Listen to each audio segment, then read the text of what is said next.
महाभारत में एक प्रसंग आता है गरुड़ जी का। एक बार गरुड़ जी अपनी माता को दासित्व से मुक्त करने के लिए और उनके पुत्रों को अमृत पिलाने के लिए देवताओं के लोक जाते हैं, देवलोक। और देवता आदि को परास्त करके जब अमृत लेकर वापस आ रहे होते हैं तो रास्ते में इंद्र जी उन पर वज्रपात करते हैं।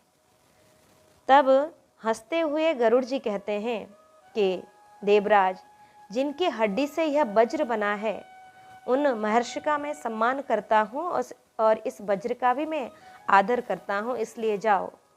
मैं अपनी एक पांख जिसका तुम कभी अंत नहीं पा सकते हो उसे मैं त्याग देता हूँ।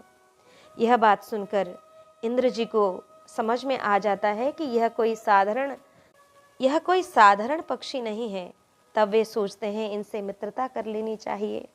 तब उनसे कहते हैं कि हे पक्षीराज, आप कौन हैं और आप में कितना बल है, और आपसे मैं मित्रता करना चाहता हूँ।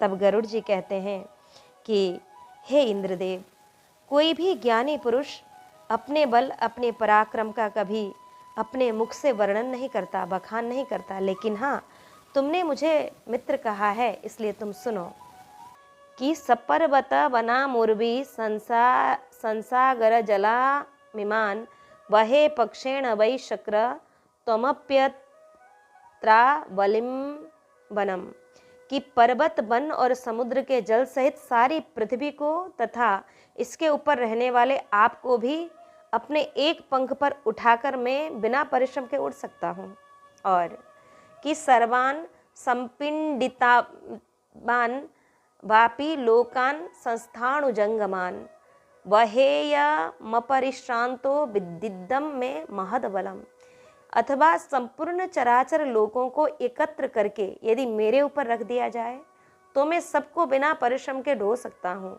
इससे तुम मेरे महान बल को समझ लो।